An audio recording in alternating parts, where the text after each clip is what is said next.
Estas piezas de metal no parecen valiosas, pero añadámosles una capa brillante y algo de decoración y valdrán algo. Exactamente $1 canadiense. Esto es muy brillante, pero no es oro. Su capa de níquel está forrada con una aleación de cobre y estaño que se aplica por electrólisis. Esto le da el color de oro. Una vez que se pone la cubierta, estas monedas se troquelarán y se verán como estas.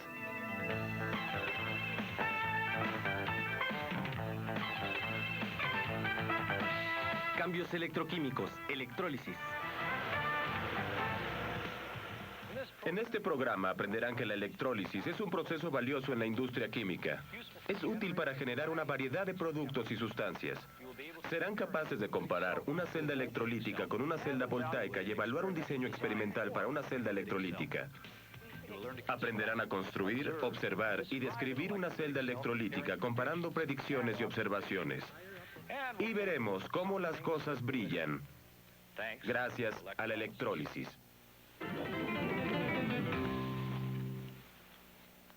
Electrólisis y celdas voltaicas. Vamos a ver más sobre ellas. Para hacerlo, hay que revisar algunas celdas voltaicas, porque queremos comparar ambas. Bueno, Robin, aquí está. Lo que tenemos es una celda de Daniel y esta es la notación lineal para ti. Ahora dime, ¿cuál es la importancia de tener una celda voltaica? Que necesitamos 2 electrodos. Así es. ¿Y en qué forma se mueven los electrones? Se mueven del ánodo al cátodo. A través del circuito eléctrico externo. Bueno, vamos a ver esto y una celda real. ¿Hacia dónde van los electrones? Del... Ánodo de zinc, pasando por aquí, y eso hace que se mueva la aguja. Correcto, ya que el voltímetro muestra la dirección del flujo de la corriente y es de este modo del ánodo al cátodo. Bien, ¿y luego? El cátodo, que es el cobre. De acuerdo. ¿Qué me dices de la química? ¿Qué sucede dentro de las medias celdas que están en la celda voltaica? Bueno, vamos a ver las medias reacciones. Primero el cátodo. En el cátodo ocurre la reducción, o sea que se ganan electrones. Eso significa que los iones de cobre 2 ganaron electrones. Y se convirtieron en cobre sólido. ¿Cierto? ¿Y la otra media celda? En el ánodo ocurre la oxidación, o sea, pérdida de electrones. Y eso significa que el zinc es el ánodo. Pierde electrones y se convierte en ion de zinc. Entonces debemos ser capaces de ver una evidencia de eso en la celda real. Vamos a ver la tira de cobre. ¿Qué esperamos ver en la tira? Veremos el precipitado de cobre sólido. Correcto. Y aquí están. No estamos sorprendidos. ¿Qué me dices del ánodo? En el ánodo debemos ver que está disminuido de tamaño por la pérdida de electrones. Ya que se convierte en el ion y se pierde en forma de solución. Perfecto. Bueno, también necesitamos algo más para que funcione la celda voltaica. ¿Sería el electrolito? ¿Y por qué necesitamos eso? Porque los cationes necesitan moverse al cátodo y los aniones al ánodo, y lo hacen en el electrolito. Correcto, y los cationes son iones con carga positiva y los aniones, iones con carga negativa, y se mueven para asegurar la neutralidad eléctrica de la celda. ¿Qué me dices de la tasa porosa? Necesitamos la tasa porosa porque tenemos 2 tipos diferentes de electrolitos, pero hace falta que estén separados para que los iones puedan migrar. De acuerdo, y podemos mostrar eso fácilmente tomando la tasa porosa fuera de aquí y viendo el voltímetro. Por supuesto, el voltaje cae a 0. Lo volvemos a poner y regresa el voltaje. Bueno, resumamos. Y podemos hacerlo de este modo. El movimiento de los iones y los electrones genera la conducción de una corriente eléctrica en la celda voltaica. Miremos de cerca lo que sigue y veremos si hay alguna diferencia significativa entre la celda que vamos a ver y esta celda voltaica. Gracias, Robin. Aquí está la química que le da el brillo. Cuando se aplica voltaje, los iones de cobre y estaño del baño electrolítico ganan electrones, se reducen y se depositan sobre el níquel que sirve como el cátodo. El cobre sirve como el ánodo y se oxida a la misma velocidad que los iones de cobre se remueven de la solución electrolítica. El resultado es un plateado brillante que recubrirá esta moneda. ¿Cuál es la principal diferencia que notas? Que se aportaba energía a la celda que vimos. Perfectamente. Y eso significa que el proceso es electrólisis y que la celda era una celda electrolítica. Tengo una por aquí. Vamos a ver las similitudes y diferencias entre estas celdas y la voltaica que vimos allá. ¿Qué me dices de las diferencias, Robin? Bueno, que hay un aporte energético. Esa es la primera. Y también que no hay ninguna tasa porosa ni puente de sal. Bien, 2. Los electrodos están hechos de la misma sustancia. Y en este caso ambos son de carbón inerte. Solo hay un tipo de electrolito. Es verdad, pero también hay celdas voltaicas que contienen un solo tipo de electrolito, como las baterías de auto, por ejemplo, aunque en este caso es correcto. ¿Qué me dices de las similitudes? Bueno, hay dos electrodos. Es verdad, Y hay un electrolito. ¿cierto? Y hay un circuito externo como en la celda voltaica. Exactamente. ¿Crees que haya un modo, Robin, en el que podamos predecir qué sucedería químicamente dentro de esta celda electrolítica si la encendiéramos? Si sabemos lo que hay dentro, podemos ver en el libro de datos y usar el método de los 5 pasos para saber lo que va a suceder. Esperaba que dijeras eso. Lo encenderé y haremos lo que dijiste.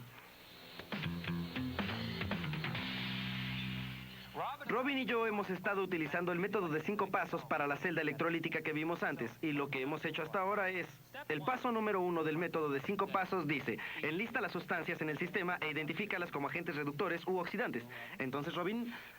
El ion cobre, como ya vimos, es un agente oxidante y la combinación de ion sulfato y agua es también un agente oxidante. ¿Correcto? Y el agua misma puede ser un agente oxidante o un agente reductor. Paso número 2, identificar el agente oxidante más fuerte, escribir su media reacción y el valor de su potencial eléctrico y etiquetarlo como cátodo en la reacción. Aquí abajo vemos el ion cobre, así que escribimos la media reacción. Y escribimos el potencial de reducción. ¿Y dónde está? ¿Aquí? Más 0.34 volts para esa media reacción. Paso número 3. Identificar al agente reductor más fuerte, escribir su media reacción y el valor de su potencial eléctrico y etiquetarlo como ánodo. Eso fue el agua y escribimos la media reacción. Bueno, ¿y el potencial de reducción? Fue... 1.23 volts, pero ya que tenemos que invertir la media reacción del ánodo a partir de la tabla, tenemos que escribirlo como valor negativo. Paso número 4. Escribir la ecuación redox balanceada e incluir el valor neto de la diferencia de potencial. Y después sumamos todo esto. ¿Y qué tenemos que hacer para asegurarnos de que los electrones se sustrajeron? Tenemos que multiplicar esto por 2, ya que solo tenemos 2 electrones aquí y 4 allá. Bueno, y la diferencia neta de potencial para esta reacción resultó ser 0.89 volts. Y el paso 5 del método de 5 pasos es determinar si la reacción es espontánea o no. Y eso es todo. Podemos hacer eso mirando la tabla y vemos que el agente oxidante más fuerte está más abajo en la tabla que el agente reductor más fuerte, o sea que no es espontáneo. Correcto. Hay otra cosa que debemos observar y es, si la diferencia de potencial neta tiene un valor negativo, eso es un indicador también de la no espontaneidad. Así que tenemos dos formas de descubrirlo, la tabla y el valor negativo. Pero si no es espontánea, ¿cómo sucede? Esa es la parte importante de todo el proceso. En las celdas electrolíticas usamos reacciones no espontáneas y por eso necesitamos una fuente de energía. ¿Recuerdas la fuente de energía? Y esa aportación energética hará que esta reacción no espontánea suceda contra su tendencia natural. Añadimos corriente eléctrica aquí y hacemos que suceda. Ahora, para esta reacción en particular, el voltaje mínimo que debe tener esta corriente es de 0.89 volts, ¿de acuerdo? ¿Qué me dices de la evidencia física de que esto realmente está ocurriendo en nuestra celda? Debemos ser capaces de ver cobre sólido en el cátodo. ¿Es cierto? Hay cobre en la media reacción del cátodo. Y debemos ver el gas oxígeno producido en el ánodo. Correcto, aquí está la media reacción del ánodo. Y si usamos papel tornasol, debemos ver si el ion hidrógeno está presente en el ánodo también. Y eso es porque los iones hidrógeno son ácidos y son producidos en el ánodo. Así que veamos nuestra celda y notemos si realmente ocurrió. Es hora de probar las predicciones. Aquí está la celda. Ha estado operando por un tiempo. Robin, ¿cuáles fueron nuestras predicciones? Predijimos que veríamos cobre sólido en el cátodo. ¿Correcto? Y que veríamos gas oxígeno en el ánodo. ¿Correcto? Y predijimos que si usábamos papel litmus podríamos ver si había acidez en el ánodo. El ánodo, que es negativo, está unido al polo positivo. El cable rojo. Y se está produciendo un gas. Correcto, y nuestra ecuación dice que debe ser oxígeno. Ahora, sobre la acidez, bueno, no podemos usar el papel litmus, y te diré por qué. El papel litmus solo dice si es ácido o no, pero no el grado. Resulta que la solución de sulfato de cobre 2 es naturalmente un poco ácida, o sea que no seríamos capaces de mostrar ninguna diferencia. Así que lo que haremos en lugar de esto, Robin, será usar el papel indicador universal. Tú tomas una pieza y yo tomo otra. Y lo haremos de este modo. Tú pruebas el compartimiento del ánodo y yo probaré la solución del sulfato de cobre 2 y veremos si hay alguna diferencia causada por la operación de esta celda electrolítica. Y también eso será bueno. Vamos a ver la carta de colores de acá y encontrar el color. El mío es amarillo anaranjado y el tuyo es definitivamente rojo. Cuanto más alto esté en la tabla, eso es, cuanto más rojo sea, más ácida será la solución. Así que podemos decir definitivamente, debido al color, que la producción de hidrogeniones ha causado la acidez del compartimiento del ánodo. Bueno, ¿qué me dices del cátodo? Predijimos que habría cobre sólido sobre el cátodo. Y ahí está. Mira, eso se llama electroplateado, cuando plateas un metal con otra sustancia.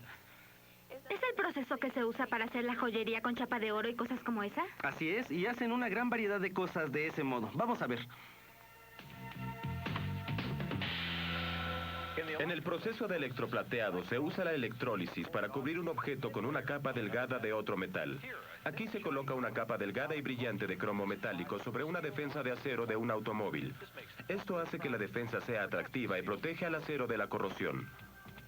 La electrólisis también se usa para aplicar plateados de plata u oro a objetos hechos de metales más baratos. Esta capa de plata es delgada, mide cerca de 0.03 a 0.05 milímetros. Aquí, la electrólisis se usó para aplicar una capa de bronce a estos zapatos de bebé. Ahora vamos a ver las diferencias entre las celdas voltaicas y las celdas electrolíticas. La energía eléctrica de las celdas voltaicas es producida por una reacción espontánea en las celdas electrolíticas. La energía eléctrica se usa para causar una reacción no espontánea. Ahora, las conexiones. En una celda voltaica hay una conexión a un voltímetro para registrar la energía o voltaje producido. Si conectamos estas celdas voltaicas en serie como en una batería, esta energía podrá ser utilizada por una linterna o un motor o un reproductor de música. Las conexiones de una celda electrolítica. La celda electrolítica está conectada a una fuente de energía eléctrica, la cual provee voltaje mínimo. Este voltaje mínimo es energía que se aporta a la celda electrolítica para que opere. Las reacciones redox. Comparemos las dos. En una celda voltaica, las reacciones redox son el flujo de electrones del ánodo al cátodo. Esto causa una reacción espontánea. En la celda electrolítica, en las reacciones redox, se suple energía voltaica a través de una fuente energética hacia el cátodo. En el ánodo, el electrón se separa y regresa a la fuente de energía eléctrica, lo cual completa el circuito, proveyendo electrones una vez más al cátodo. Así que tenemos que tener este aporte continuo de electrones y el retiro de electrones de regreso a la fuente de energía para que ocurra esta reacción no espontánea. Ahora, los electrones aportados deben tener la energía suficiente para activar la reacción. Esto se llama voltaje mínimo. El voltaje mínimo aporta energía eléctrica suficiente para que ocurra una reacción no espontánea. Vamos a ver lo que queremos decir con voltaje mínimo. Aquí, en este momento, tengo una celda electrolítica operando a un voltaje mínimo. Si enciendo esto y le proveo más energía, podrán ver que aumenta la tasa de la reacción. Miren las burbujas. Si desciendo el voltaje al mínimo, volvemos a nuestra tasa de reacción original. Si me voy más allá, debajo del mínimo, y lo llevo a un nivel inferior al voltaje mínimo, sería como quitar la fuente de poder. La reacción se detiene, no sucede. Pronto veremos cómo este proceso de la electrólisis es usado por los estudiantes para producir gas hidrógeno. Ryan, ¿cuál es el problema? Bueno, estaba tratando de electrolizar el agua para hacer hidrógeno y oxígeno, pero no funcionó. Bueno, te diré que vamos a revisar tus pasos y tal vez podamos resolver el problema. ¿Qué hiciste? Usé agua del laboratorio, la puse en este aparato y encendí la fuente de poder. La necesitabas, ¿sí? Y tuve un flujo de electrones. Sí, estaban los alambres conectados correctamente. Dijiste agua de laboratorio. ¿A qué te refieres? Al agua que encontré aquí. Ajá, bueno, detesto decirte esto, pero era agua desionizada. ¿Necesitaba una solución iónica? Exacto. Si ves bajo la mesa del laboratorio, encontrarás una solución que usualmente utilizamos en la demostración del aparato Hoffman. Usamos solución de sulfato de sodio. ¿Por qué no llenamos el aparato de Hoffman y lo intentamos? Sí. Quizá esta vez tengamos éxito. De acuerdo. Pondré esto aquí. Sí.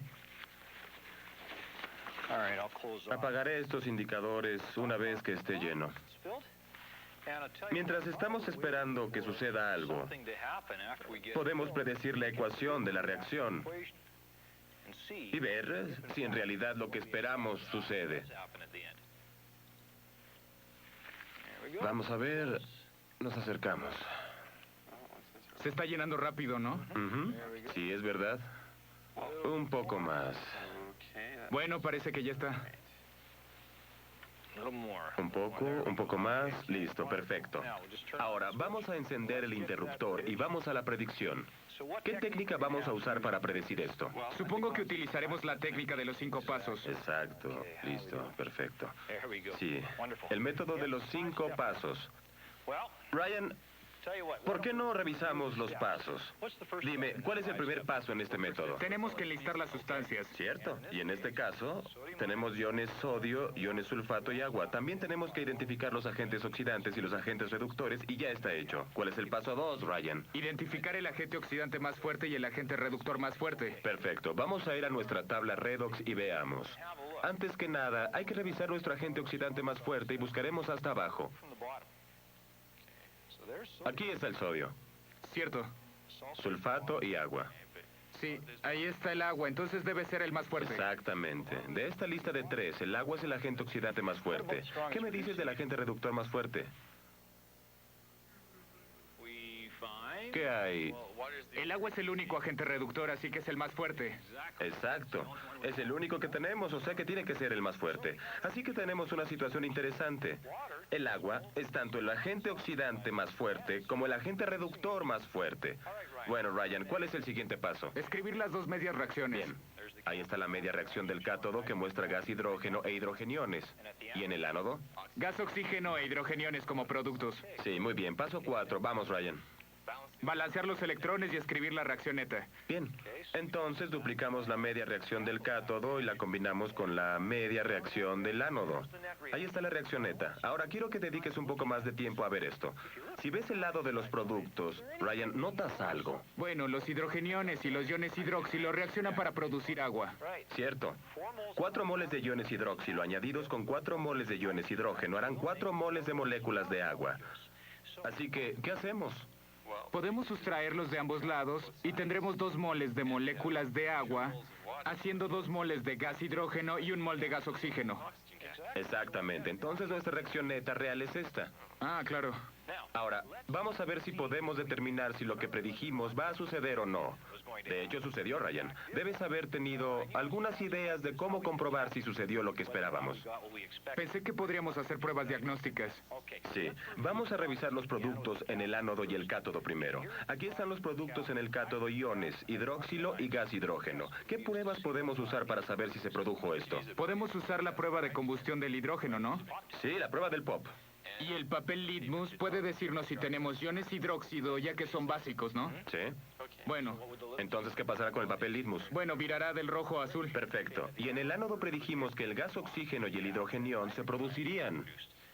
Así que veremos una llama brillante en el gas oxígeno y los hidrogeniones cambiarán el papel litmus de azul a rojo. Bueno, vamos a ver qué sucede. Veamos el ánodo primero. Parece que sí tenemos algo de gas. Así que lo colectaremos y haremos la prueba. Y veremos si se verifica o no nuestra predicción. Sí, enciende el papel. Listo. Apágalo. Mételo en el tubo de ensayo. Se encendió. Maravilloso. Perfecto. Sí. Ahora, mientras estamos en ese electrodo en particular, probemos la solución y veremos si hay un cambio de color o no. Y mira eso, nuestro azul se volvió rosa. Así que nuestra segunda predicción se verificó. Muy bien, vamos a hacer la otra. Aquí en el cátodo, predijimos que habría gas hidrógeno. Mientras sigue encendido, recogeré ese hidrógeno. ¿Listo? Sí. Vaya, el clásico examen del pop. Perfecto. Ahora nuestra prueba final, que es el papel litmus para el cátodo. Vamos a ver qué sucede con este papel rosa. Ah, muy bien. Se volvió azul. Y pueden ver que el papel rosa se volvió azul. Predijimos que se producirían iones en el cátodo y el color azul que vemos es una verificación de esa predicción. Así que Ryan, lo único que necesitábamos era un electrolito en nuestro aparato de Hoffman. Ya con el electrolito tuvimos éxito. Otra utilidad comercial importante de la electrólisis es la electrólisis de la solución de cloruro de sodio o salmuera. Aquí tengo un aparato de Hoffman lleno de solución de cloruro de sodio. Voy a añadirle una solución neutral de litmus. Lo que vamos a hacer es una predicción y luego haremos un experimento para ver si podemos confirmar nuestra predicción por observación. Ryan va a hacer el método de 5 pasos para realizar las predicciones. ¿Listo, Ryan? Adelante. Primero encontré todas las sustancias involucradas en la reacción y fueron iones de sodio, iones de cloro y agua. El agua fue el agente reductor más fuerte y también el agente oxidante más fuerte. Muy bien. Luego, La reacción del cátodo fue que el agua se reduce para formar hidrógeno e iones hidróxido. Y la reacción de ánodo fue que el agua se oxida para formar oxígeno e iones hidrógeno. La reacción neta fue que el agua se descompone para formar gas hidrógeno e iones hidroxilo, gas hidroxilo e hidrogeniones. El mínimo voltaje requerido para esta reacción fue de 2.06 volts. bien. En el cátodo se formaron el gas hidrógeno y los iones hidróxido. El litmus se volvió azul en la reacción con los iones hidróxilo. En el ánodo, el gas oxígeno se formó junto con los hidrogeniones y el litmus deberá virar a rojo en la reacción con los hidrogeniones. De acuerdo, vamos a ver el experimento y sabremos si se verifican las predicciones. Me pondré mi equipo de seguridad. De acuerdo, en cuanto te pongas los guantes, encenderé la fuente de energía que he conectado al cátodo y el ánodo. Y aquí vamos.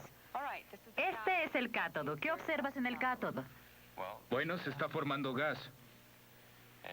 Parece que el litmus está cambiando de color. Parece que sí. ¿Qué color parece? Creo que está cambiando a azul. ¿Y qué ion hace eso? Eso confirma el ion hidróxilo. Bien, ahora vamos a ir por acá y veamos el ánodo. ¿Qué notas?